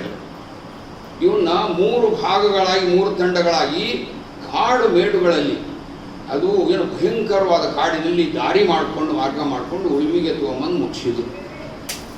ಅದರಲ್ಲಿ ಅಳೆದೊಳೆದ ಸಿಕ್ಕಂಥದ್ದು ಎಲ್ಲೆಲ್ಲಿ ಅವ್ರು ಬಚ್ಚಿಟ್ಟಿದ್ದು ಮಾಡಿದ್ರು ಅದನ್ನೆಲ್ಲ ಕಷ್ಟಪಟ್ಟು ಸಂಗ್ರಹ ಮಾಡಿ ಆ ತಾಡೋ ಎಗರಿಗಳಲ್ಲಿರುವಂತಹದ್ದನ್ನು ಬರ ರೂಪದಲ್ಲಿ ಮುದ್ರಣ ಮಾಡಿಕೊಟ್ಟಂಥ ಮಹಾತ್ಮ ಯಾರಪ್ಪ ಅಂತಂದ್ರೆ ವಚನ ಪಿತಾಮಹ ಡಾಕ್ಟರ್ ಫಗು ಹಳಕಟ್ಟಿಯವರು ಅನ್ನುವಂಥದ್ದನ್ನು ನಾವು ಸ್ಮರಣೆ ಮಾಡ್ತೇವೆ. ಈ ಒಂದು ನಿಟ್ಟಿನಲ್ಲಿ ಈ 3 ಸಂದರ್ಭಗಳು ಬಸವಣ್ಣನವರು ಗಡಿಪಾರ ಆದಂಥದ್ದು, ಶೀಲವಂತ ಮಧುವರಸ ಹರಳಯ್ಯನವರು ಹುತಾತ್ಮರಾಗಿದ್ದು ಮತ್ತು ವಚನ ಸಾಹಿತ್ಯ ಸಂರಕ್ಷಣೆ ಮಾಡಿದ್ದನ್ನು ನಾವು ಪ್ರತಿನಿತ್ಯ ನೆನೀಬೇಕು. ಲಿಂಗ ಪೂಜೆಯನ್ನು ಮರೆಯಬಹುದು, ಆದರೆ ಈ 3 ಮರೆಯಬಾರದು. ನಾವು ಯಾವಾಗಲೂ ನಮ್ಮಲ್ಲಿ ಅರಿವನ್ನು ಮೂಡಿಸ್ಬೇಕಾತಂದ್ರೆ ಈ 3 ಘಟನೆಗಳು ನಮ್ಮ ತಲೆಯಲ್ಲಿರಬೇಕು. ಆ ಕಾರಣಕ್ಕಾಗಿ ಅಷ್ಟೊಂದು ಅವರು ತ್ಯಾಗ ಬಲಿದಾನ ಮಾಡಿ ನಮ್ಮ ನೆಲ ಇವತ್ತು ಇರುವಂಗೆ ಮಾಡಿದ್ದಾರೆ. ಇನ್ನು ಕೊನೆಯದಾಗಿ ಎಂ ಕಲಬುರ್ಗಿಯವರು ಒಳ್ಳೆ ಮಹತ್ತರವಾದಂತಹ ಸಿದ್ಧಾಂತಗಳನ್ನು ಸಂಶೋಧನಾ ಮೂಲಕ, ಅಧ್ಯಯನದ ಮೂಲಕ, ಪ್ರಯೋಗದ ಮೂಲಕ, ಸುಮ್ಮನೆ ಏನು ಹೇಳಿಲ್ಲ ಅವರು, ಎಲ್ಲ ಇದರ ಮೂಲಕ ಸಾಕ್ಷೀಕರಿಸಿಕೊಟ್ಟಿದ್ದಾರೆ. ಏನಪ್ಪ, ಲಿಂಗಾಯತ ಸಿದ್ಧಾಂತ ಹಿಂದೂ ಸಿದ್ಧಾಂತ ಒಂದೇ ಅಲ್ಲ. ಎರಡನೇದ್ದು, ವೀರಶೈವ ಸಿದ್ಧಾಂತ ಲಿಂಗಾಯತ ಸಿದ್ಧಾಂತ ಒಂದೇ ಅಲ್ಲ. ಇವು 2 ಸಿದ್ಧಾಂತಗಳೇನು ಬಿಡಿಸ್ಕೊಟ್ರು ನಮಗೆ. ಬಿಡಿಸ್ಕೊಟ್ಟಾರಂತಂದ್ರೆ ಇದು ಹೇಳ್ಕೊಟ್ಟಾರಂತಂದ್ರೆ ವಿರೋಧ ಮಾಡೋಂಥ ಯಾರು ಇಲ್ಲ. ಧರ್ಮ ನಿರಪೇಕ್ಷತೆ ಇತ್ತವ್ರಂತ ಎಲ್ಲ ಧರ್ಮದವ್ರನ್ನ ಪ್ರೀತಿಸಬೇಕು ನಾವು ಅನ್ನುವಂಥದ್ದು ಶರಣರ ತತ್ವ, ಮೂಲ ಆಶಯ ಅದು. ಆದರೆ ನಾವ್ಯಾರನ್ನು ಒಂದು ಅರಿಬೇಕಲ್ಲ, ನಾವ್ಯಾರು, ನಮ್ಮ ತತ್ವಗಳು ಯಾವುದು, ನಮ್ಮ ಸಿದ್ಧಾಂತಗಳು ಯಾವುದು ಅನ್ನುವಂಥದ್ದನ್ನು ತಿಳಿಯಲಿ ಅನ್ನುವಂಥ ದೃಷ್ಟಿಯಿಂದ ನಮಗೆ ಇವನ್ನ ಅವರು ಬಿಡಿಸಿ ಹೇಳಿಕೊಟ್ಟಿದ್ದಾರೆ. ಮತ್ತು ನಮ್ಮ ಲಿಂಗಾಯತರು ಹಾಗೇ ಇದ್ದೇವೆ. ನಮಗೆ ಯಾವುದೋ ಜಾತಿ ಧರ್ಮ ಭೇದ ಇಲ್ಲ. ನಾವೆಲ್ಲರನ್ನೂ ಅಪ್ಕೊಂತೀವಿ, ಎಲ್ಲರಿಗೂ ಪ್ರೀತಿಯಿಂದ ಕಾಣ್ತೀವಿ, ಎಲ್ಲರೂ ಕೂಡ ಸ್ನೇಹ ಮಾಡ್ತೀವಿ. ಎಲ್ಲರೂ ನಮ್ಮ ಗಂಡ್ಮಕ್ಳಾಗಲಿ ಹೆಣ್ಮಕ್ಳಾಗಲಿ ಎಲ್ಲರೂ ಮಾಡ್ತಾರೆ. ಅದರಲ್ಲಿ ಲಿಂಗಾಯತರು ಭಾಳ ಶ್ರೇಷ್ಠ ಅಂತ ಹೇಳ್ಕೊಳ್ಳೋಕ್ಕೂ ನಾನು ಹೆಮ್ಮೆಯಿಂದ ಹೇಳ್ಕೊಳ್ಳಿಕ್ಕೆ ಇಷ್ಟಪಡ್ತೇನೆ. ಇನ್ನು ಇಷ್ಟೆಲ್ಲ ಆಯಿತು, ಎಲ್ಲ ನೆನೆದ್ವಿ. ನಾವು ಮಾಡಬೇಕಾಗಿದ್ದು ನಮ್ಮ ಕರ್ತವ್ಯಗಳೇನು, ನಮ್ಮ ಮುಂದೆ ದೊಡ್ಡ ಸವಾಲುಗಳದಾವ. ನಾವು ಸುಮ್ಮನೆ ಕೂತ್ಕೊಂಡ್ರೆ ಲಿಂಗಾಯತ ಧರ್ಮ ಸಿದ್ಧಾಂತ ತತ್ವಗಳು ಉಳಿಯೋದಿಲ್ಲ. ಇವ್ರು ಯಾರು ಈ ಮಹಾತ್ಮರನ್ನು ನಾವು ಅಳಿಸಿ ಹೋಗ್ಬಿಡ್ತಾವೆ. ಅದಕ್ಕೆ ನಾವು ಮಾಡಬೇಕಾಗಿದ್ದ ಕೆಲಸ ಇವರೆಲ್ಲ ಮಾಡಿದ್ದು ಅದಕ್ಕಾಗಿ ಅಂತಂದರೆ, ಈ ನಾನು ಒಂದು 10 ಕರ್ತವ್ಯಗಳನ್ನು ನಾವು ಪಾಲಿಸ್ಬೇಕು, ಮಾಡಬೇಕು ದಿನನಿತ್ಯ. ಅಂದು ಮಾಡಿದಾಗ ಇವರೆಲ್ಲ ಏನು ಹುತಾತ್ಮರಾದ್ರಲ್ಲ, ತ್ಯಾಗ ಬಲಿದಾನ ಕೊಟ್ಟಲ್ಲ, ಅದಕ್ಕೆ ಸಾರ್ಥಕತೆ ಪದ್ಧತಿ ನಮಗೂ ಕೂಡ ಅದನ್ನು ಮುಂದುವರ್ಸ್ಕೊಂಡು ಹೋಗುವಂಥ ಒಂದು ಪದ್ಧತಿ ಬೆಳೆದಿದೆ ಅನ್ನುವಂಥ ದೃಷ್ಟಿಯಿಂದ ಮೊಟ್ಟ ಮೊದಲನೇದು ಪ್ರತಿದಿನ ಕನಿಷ್ಠ ಒಂದು 5 ವಚನ ಓದಬೇಕು. ಓದೋದು ಸುಮ್ಮನೆ 5 ವಚನ ಓದ್ರಿ. ವಾರಕ್ಕೆ 1 ವಚನ ಅರ್ಥ ಮಾಡ್ಕೊಳ್ಳಿ. 5 ವಚನ ಓದೋದು, 1 ವಚನ ಒಂದು ವಾರಕ್ಕೆ 1 ವಚನ ಬಾಯ್ಪಾಠ ಮಾಡೋದು ಮತ್ತು ಅದರ ಅರ್ಥ ಸರಿಯಾಗಿ ತಿಳ್ಕೊಳ್ಳೋದು. ಒಂದೊಂದು ವಚನಗಳು ಏನದ ಗೊತ್ತಿರ ಇಡೀ ಪ್ರಪಂಚದ ಜ್ಞಾನವನ್ನು ಕೊಡ್ತಾವೆ. ಅಷ್ಟು ಅಗಾಧವಾದಂಥ ಜ್ಞಾನ ಅದರಲ್ಲಿ ಐತಿ. ಆದರೆ ನಾವು ಅರ್ಥೈಸ್ಕೋಬೇಕು. ನಮಗೆ ಗೊತ್ತಾಗೋದಿಲ್ಲಲ್ಲ. ನಾನು ಕೂಡ ಇದಕ್ಕೆ ಸುಮಾರು 10-11 ವರ್ಷಗಳಷ್ಟು ನಾನು ಶ್ರಮ ಪಟ್ಟಿದ್ದೀನಿ. ಎಷ್ಟೋ ವಚನಗಳು ಇವತ್ತು ನನಗೆ ಕೆಲವೊಂದು ಶಬ್ದಗಳು ಅರ್ಥ ಆಗ್ತಾರೆ. ಯಾಕಂದರೆ ಆಯಾ ಸಂದರ್ಭಕ್ಕೆ ಬಸವಾದಿ ಶರಣರು ವಚನದಲ್ಲಿ ಕೊಟ್ಟಂಥ ಇಟ್ಟಂಥ ಶಬ್ದಗಳೇನದಾವಲ್ಲ, ಆ ಕಾಲಕ್ಕೆ ತಕ್ಕಂತೆ, ಸಂದರ್ಭಕ್ಕೆ ತಕ್ಕಂತೆ, ಆಧ್ಯಾತ್ಮಿಕ ತತ್ವಕ್ಕೆ ಅನುಗುಣವಾಗಿ ಅವನ ಶಬ್ದಗಳನ್ನು ಬಳಕೆ ಮಾಡಿದ್ದಾರೆ. ಆಮೇಲೆ ಇನ್ನೊಂದು ವೈಶಿಷ್ಟ್ಯ ಐತಿ ವಚನದಲ್ಲಿ ಏನಂದರೆ, ಇವತ್ತೊಂದು ವಚನ ಓದ್ತಿರಿ, ಇನ್ನೊಂದು ತಿಂಗಳು ಬಿಟ್ಟು ಅದ ವಚನ ಓದ್ರಿ. ಇವತ್ತು ನಿಮ್ಗೆ ಏನೋ ಒಂದು ಅರ್ಥ ಆಗಿರ್ತೈತಿ, ಇನ್ನೊಂದು ತಿಂಗಳು ಬಿಟ್ಟು ಓದಿದ್ರೆ ಬೇರೆ ಅರ್ಥ ಆಗುತ್ತೆ. ಇಂಥ ಒಂದು ವಿಷಯದಲ್ಲಿ ಅನೇಕ ಅರ್ಥಗಳನ್ನು, ಅನೇಕ ಬೆಳಕನ್ನು ಕೊಡುವಂತಹ ಸಾಹಿತ್ಯ ಯಾವುದಪ್ಪ ಅಂದ್ರೆ ಅದು ವಚನ ಸಾಹಿತ್ಯ ಅಂತ ಹೆಮ್ಮೆಯಿಂದ ನಾವು ಹೇಳ್ಕೊಳ್ಳೋಣ. ಇನ್ನು ಎರಡನೇದು, ಈ ಎಲ್ಲ ಬಸವಾದಿ ಶರಣರ ತ್ಯಾಗ ಮತ್ತು ಬಲಿದಾನಗಳ ಚರಿತ್ರೆಯನ್ನು ಓದಬೇಕು, ಮಕ್ಕಳಿಗೆ ಓದಿಸ್ಬೇಕು. ನಮ್ಮದಂತೂ ಮುಗಿದು ಬಿಟ್ಟಿದೆ. ಇಲ್ಲಿ ಕೆಲವು ಜನ ಅರ್ಧ ವಯಸ್ಸಿಗೆ ಬರ್ತಾಯಿದ್ರಿ, ಕೆಲವು ಮಂದಿ ಅರ್ಧ ವಯಸ್ಸು ದಾಟಿದ್ರಿ, ಕೆಲವು ಮಂದಿ ಕೊನೆಯ ಹಂತದಲ್ಲಿದ್ದೀವಿ ನಾವು. ನಮಗಿಂತಲೂ ಈ ಮಕ್ಕಳದಾರಲ್ಲ, ಇವರಲ್ಲಿ ಸಂಸ್ಕಾರವನ್ನು ತುಂಬ್ರಿ. ವಚನಗಳನ್ನ ಓದೋದು, ವಚನಗಳನ್ನ ಅರ್ಥ ಮಾಡ್ಕೊಳ್ಳೋದು, ಬಾಯ್ಪಾಠ ಮಾಡೋದು, ಪಠಣ ಮಾಡೋದು, ಗಾಯನ ಮಾಡೋದು ಮಕ್ಕಳಿಗೆ ಕಲಿಸ್ರಿ. ಇನ್ನು 4ನೇದು, ಪ್ರತಿ ಮನೆಯಲ್ಲೂ ಸಾಮೂಹಿಕವಾಗಿ ಕುತ್ಕೊಂಡು ಒಂದು ವಚನಾರ ಪಠಣ ಮಾಡಬೇಕು. ನಾವು ಯಾಕೆ ಅಂತ ನೀವು ಪ್ರಶ್ನೆ ಮಾಡ್ಬೇಕು. ನಾನು ನನ್ನಷ್ಟಕ್ಕೆ ನಾನು ಪೂಜೆ ಮಾಡ್ಕೊಳ್ಳೋದು, ನಾನು ಎದ್ದು ಹೋಗ್ಬಿಡೋದು, ನನ್ನ ಕೆಲಸಕ್ಕೆ ಕಾಯ್ಕೊಂಡು ಹೋಗ್ಬಿಡೋದು. ಎಲ್ಲರೂ ಹಂಗೆ ಮಾಡಿದ್ರೆ ಹಂಗೆ. ಏನಾರ ಇರಲಿ, ಒಂದು 5 ನಿಮಿಷ ವೀರಭದ್ರಪ್ಪ ಅಣ್ಣವ್ರ ಪೂಜೆ ಮುಗಿತಪ್ಪ ಮನೆಯಾಗಿ, ನಾವು ಕೆಲವು ಮಂದಿ ಸ್ನಾನ ಆಗಿಲ್ಲ ಅಂತ ತಿಳ್ಕೊಳ್ಳೋಣ. ಅವ್ರ ಪೂಜೆ ಮುಗಿದ ಒಂದು ವಚನ ಹೇಳಕ್ಕೆ ಚಾಲು ಮಾಡ್ಬೇಕು. ಅವರು ಒಟ್ಟರು ಸ್ತಬ್ಧ, ಹೆಂಗೆ ರಾಷ್ಟ್ರಗೀತೆ ಜನಗಣ ಮನ ಅಂದ್ಕೊಳ್ಳಿ ಎಲ್ಲರೂ ನಿಂತು ಬಿಡ್ತೀವಿಲ್ಲ. ಹಂಗೆ ವಚನ ಪಠಣ ಪ್ರಾರಂಭ ಆತು. ಯಾರು ಮೊದಲು ಎದ್ದು ಪೂಜೆ ಮುಗಿಸಿ ಪಠಣ ಮಾಡ್ತಿರ್ತಲ್ಲ, ಆ ವಚನ ಮುಗಿ ಮಠನು ಎಲ್ಲರೂ ಸ್ತಬ್ಧವಾಗಿ ಕುಂತಲ್ಲೇ ನಿಂತಲ್ಲೇ ಮಲ್ಕೊಂಡಲ್ಲೇ ಕೇಳ್ಬೇಕಾಗುತ್ತೆ. ಇದು ಪ್ರತಿನಿತ್ಯ ಇದು ನಡಿಬೇಕು, ಪ್ರತಿಯೊಬ್ಬರ ಮನೆಯಲ್ಲಿ ನಡಿಬೇಕು. ಇನ್ನು ಬಹಳ ದೊಡ್ಡ ಸಮಸ್ಯೆ ನಾವು ಕಾಡ್ತಾ ಇರೋದು, ಇಷ್ಟಲಿಂಗ ಅನ್ನೋದು ಜಾತಿ ಸೂಚಕ ಅಲ್ಲ. ಇದನ್ನ ನೆನ್ಪಿಟ್ಟುಕೋರಿ. ಲಿಂಗ ಹಾಕ್ಕೊಂಡವ್ರು ಲಿಂಗಾಯತ ಜಾತಿಯವರಂತ, ಲಿಂಗಾಯತ ಜಾತಿ ಅಲ್ಲ. ಲಿಂಗಾಯತ ಅನ್ನೋದೇನು, ಸೃಷ್ಟಿಕರ್ತ ಪರಮಾತ್ಮನ ಸ್ವರೂಪ ಸಂಕೇತವಾದಂಥ ಕುರುಹಾದಂಥ ಇಷ್ಟಲಿಂಗವನ್ನು ಧರಿಸಿದವರು ಯಾರದಾರೋ, ಅಂದ್ರೆ ದೇಹಕ್ಕೆ ಆಯತ ಮಾಡ್ಕೊಂಡವರೋ ಅವರು ಲಿಂಗಾಯತರು. ಭಾಳ ಸರಳವಾದಂಥ ಅರ್ಥ ಇದೆ. ಅದು ಇಷ್ಟಲಿಂಗ ಅನ್ನೋದು ಜಾತಿ ಸೂಚಕ ಅಲ್ಲ. ಇವತ್ತು ಗದಗಿನಲ್ಲಿ ಲಂಬಾಣಿ ಜನರು, ವೈಶ್ಯರು, ಬ್ರಾಹ್ಮಣರು ಕೂಡ ಇಷ್ಟಲಿಂಗವನ್ನು ಧರಿಸಿದ್ದನ್ನು ನಮ್ಮ ಈ ತೋಂಟದ ಸಿದ್ಧಲಿಂಗ ಮಹಾಸ್ವಾಮಿಗಳು ಆ ಕೆಲಸವನ್ನು ಮಾಡಿ ಹೋಗಿದ್ದಾರೆ. ಇವತ್ತು ಸಿಗ್ತಾರೆ ನಮ್ಗೆ ಅವರು, ನಮ್ಮೊಂದಿಗೆ ಅದಾರ ಅವರೆಲ್ಲ. ನಾವು ಅವರೆಲ್ಲರೂ ಒಂದೇ ಕುಟುಂಬದವರಾಗಿ ಬದುಕ್ತೇವೆ. ಹಂಗೆ ಈ ಇಷ್ಟಲಿಂಗ ಅನ್ನೋದು ಯಾವುದೇ ಜಾತಿ ಸೂಚಕ ಅಲ್ಲ.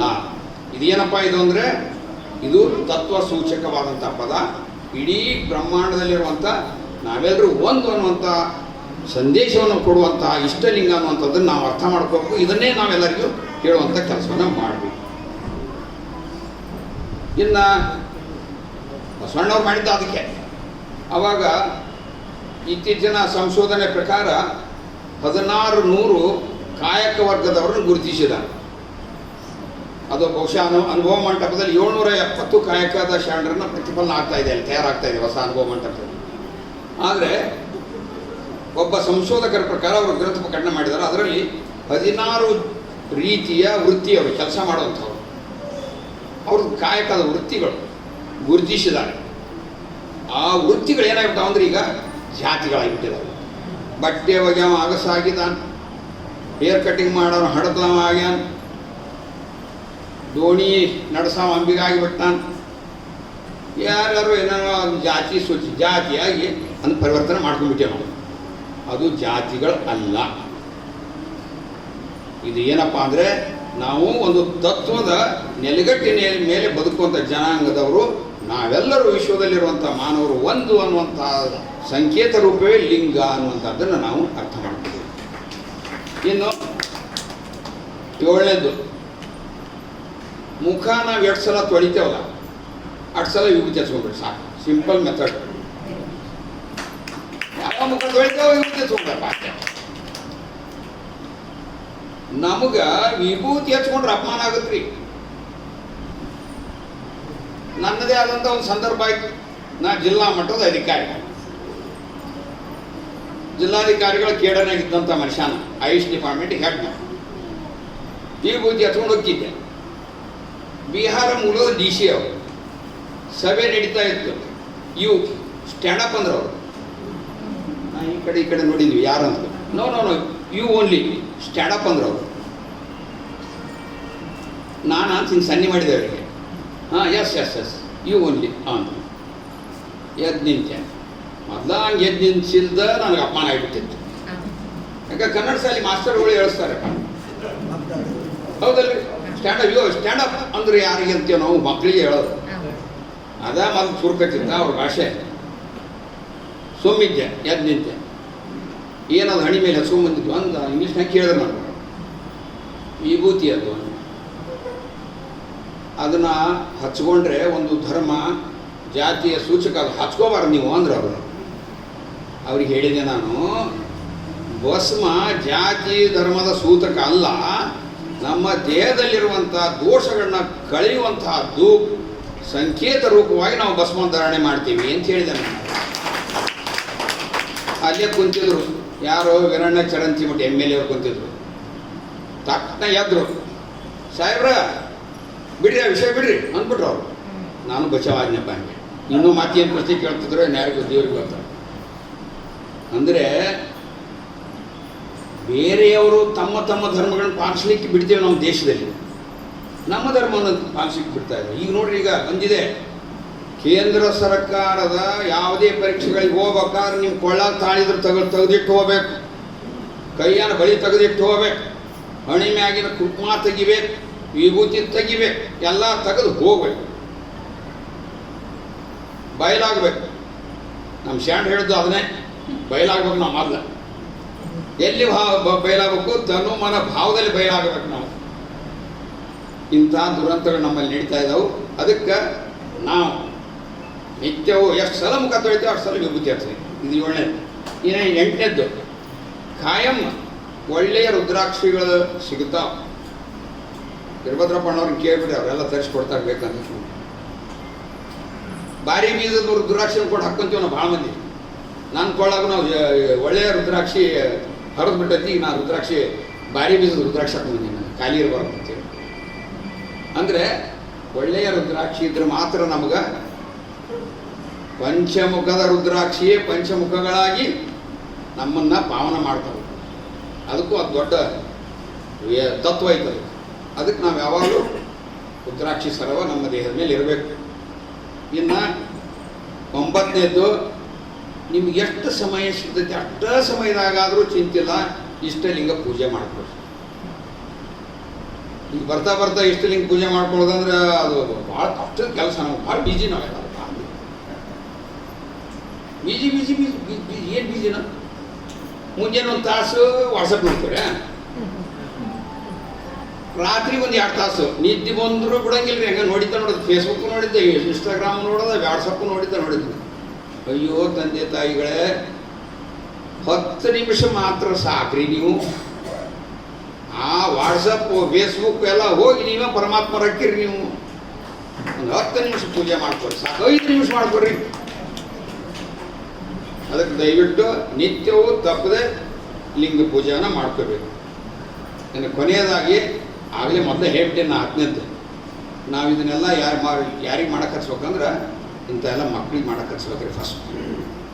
ಯಾಕಂದ್ರೆ ಸಸಿ ಇದ್ದಾಗ ಬಗ್ತಾವ, ಮರ ಆದಮೇಲೆ ಬಗ್ಗೋದಲ್ಲ. ಅದಕ್ಕೆ ಸಣ್ಣ ಮಕ್ಕಳಿದ್ದಾಗ ಮಾಡಬೇಕು. ಈ ಒಂದು ನಿಟ್ಟಿನಲ್ಲಿ ನಮ್ಮ ಕೊಪ್ಪಳದ ವಿಶ್ವಗುರು ಬಸವೇಶ್ವರ ಟ್ರಸ್ಟ್ ಕೆಲಸ ಮಾಡ್ತಾಯಿದ್ದೀವಿ. ನಮ್ಮಲ್ಲಿ 2 ವರ್ಷದ ಒಂದು ಮಗು ಇದೆ, ಬಸವ ಸಮೃದ್ಧಿ ಅಂತ ಹೆಸರಿಟ್ಟರು. ಆ ಮಗುವಿನಿಂದ ಹಿಡ್ಕೊಂಡು 80 ವರ್ಷದ ಒಬ್ಬರು ನೀಲಕಂಠಪ್ಪ ಶರಣರು ಅಂತ ಎಲ್ಲರೂ ನಾವು ಅದೇ. ಅದರಾಗ ಸ್ವಾಮಿಗಳನ್ನು ಅವ್ರ ಮುಂದಿನ ಹಿಡ್ಕೊಂಡು ಮಾದರನ್ನವ್ರನ್ನವರೆಗೂ ಎಲ್ಲ ಜಾತಿಯವ್ರದ್ದೀವಿ. ನಾವು ಯಾವುದೇ ಜಾತಿಯನ್ನು ನೋಡೋದೇ ಇಲ್ಲ. ನೀವು ಆ ಜಾತಿ ಈ ಜಾತಿ ಭಾವನೆನೇ ಇಲ್ಲ ನಮಗೆ, ಎಲ್ಲರೂ ಒಂದೇ. ನಮಗೆ ಯಾರಾದರೂ ಆಕಸ್ಮಿಕ ಜಾತಿ ಶಬ್ದ ಬಂತಂದ್ರೆ ಒಬ್ರಿಗೊಬ್ರು ಅಲ್ಲೇ ಖಂಡಿಸೇ ಬಿಡ್ತಾರೆ. ಏಯ್ ಅವೆಲ್ಲ ಅವನ್ನೆಲ್ಲ ಭೇದ ಭಾವ ಮಾಡಬಾರ್ದು ಅಂದ್ಬಿಡ್ತಾರೆ. ಅಂದ್ರೆ ನಾನು ಹೇಳೋದು, ಮಕ್ಕಳು ಇವತ್ತು ನಮ್ಮಲ್ಲಿ ಸುಮಾರು 13 ಮಕ್ಕಳು ಬರ್ತಾವೆ. ಅವರೆಲ್ಲ ನಮ್ಮ ಎಲ್ಲರ ಜೊತೆಗೆ ತಮ್ಮ ತಂದೆ ತಾಯಿ ಕೂಡ ಜೊತೆಗೆ ಬರ್ತಾರೆ. ಪ್ರತಿ ಶನಿವಾರ ನಡೀತು ಶಿವಾನುಭವ ಅರಿವು ಆಚಾರ ಅನುಭವ ಕಾರ್ಯಕ್ರಮ. ಎಲ್ಲರೂ ಕೂಡ ಅದರ ಪಾಲ್ಗೊಂಡು ಈ ಭಾವನೆಯನ್ನು ಸಣ್ಣ ಮಕ್ಕಳಿಗೆ ನಾವು ಎಷ್ಟು ಅದ್ಭುತ ಅಂದರೆ ಆ 2 ವರ್ಷದ ಮಗು ನಮ್ಗಿಂತ ಮೊದಲ ಬಂದಿರ್ತದೆ. ಹೆಚ್ಚಾಗಿ ಅವ್ರ ತಂದೆ ತಾಯಿ ಮೊದಲ ಬಂದಿರ್ತಾರೆ. ಬಂದವ್ರು ಎಲ್ಲರಿಗೂ ಶಣ ಮೊದಲು ಶಶ ಅಂತಿದ್ದು, ಈಗ ಶರಣಾರ್ಥಿ ಅನ್ನಕೈತಿ. ಮಾತಾಡಕ್ಕೆ ಬರಕ್ಕೆ ಶರಣಾರ್ಥಿ ಅಂತ ಹೇಳ್ತಾರೆ. ಪಕ್ಕ ನೀರ್ಲಣ್ಣು ಏನಾದ್ರು ಆಕಿ ಕೈ ಕೊಟ್ಬಿಟ್ರೆ ಏನು ಮಾಡ್ತಾ ಗೊತ್ತೇನ್ರಿ? ಹಿಂಗೆ ಕೈ ಹಿಡ್ಕೊಂತಾಳ, ಓಂ ಓಂ ಅಂತ ಕೂತ್ಕೊಂಡಿರ್ತಾಳೆ. ಓಂ ಅಂತಾಡ್ರಿ. ಇನ್ನು ಪೂರ್ತಿ ಓಂ ನಮ ಶಿವಾಯ, ಓಂ ಶ್ರೀ ಗುರು ಬಸವಲಿಂಗ ಬರ್ತಾ ಇಲ್ಲ. ಬರೀ ಓಂ ಓಂ ಮಾಯ್ಕ್ ಕೊಟ್ಟು ಮಾಯ್ಕ್ ಕಸ್ಕೊಂತಾಳೆ. ನಮ್ಮದು ಅವರೆಲ್ಲ ಮಕ್ಕಳ ಕಡೆದು ವಚನ ಹಾಡಿಸ್ತಿದ್ರು. ಮಾಯ್ಕ್ ಕಸ್ಕೊಂಡು ಓಂ ಓಂ ಓಂ ಅನ್ಕೊಂತ ನಿಲ್ತೈತಿ ಮಗು. ಈ ರೀತಿ ಚಿಕ್ಕ ಮಕ್ಕಳಿದ್ದಾಗಲಿಂದ ಸಂಸ್ಕಾರವನ್ನು ಕೊಡುವಂತಹ ಕೆಲಸವನ್ನು ನಾವು ನೀವೆಲ್ಲರೂ ಮಾಡೋಣ. ಅಂದರೆ ಮಾತ್ರ ಈ ಲಿಂಗಾಯತ ತತ್ವ, ಲಿಂಗಾಯತ ಸಿದ್ಧಾಂತ, ಲಿಂಗಾಯತ ಧರ್ಮೀಯರು, ಧರ್ಮ ಅಂತನೂ ಶಬ್ದ ಈಗ ಬಂದೈತೆ. ಅದು ಲಿಂಗಾಯತ ತತ್ವ ಅಂದ್ಕೊಂಡು ನಾವು ಅದು ಸೃಷ್ಟಿಯ ತತ್ವ, ಪ್ರಕೃತಿಯ ತತ್ವ, ಪರಮಾತ್ಮನ ತತ್ವ ಆಗಿರೋದ್ರಿಂದ ನಾವೆಲ್ಲ ಅದನ್ನು ತಗೊಂಡು ಆ ನಿಜಾಚರಣೆಯಲ್ಲಿ ತೊಡಗೋಣ ಅನ್ನುವಂಥ ಮಾತನ್ನು ಹೇಳ್ತಾ ಈ ಒಂದು ಅವಕಾಶಕ್ಕಾಗಿ ನಿಮ್ಮೆಲ್ಲರ ಅಂತರಾತ್ಮಕ್ಕೆ ಶರಣು ಶರಣ.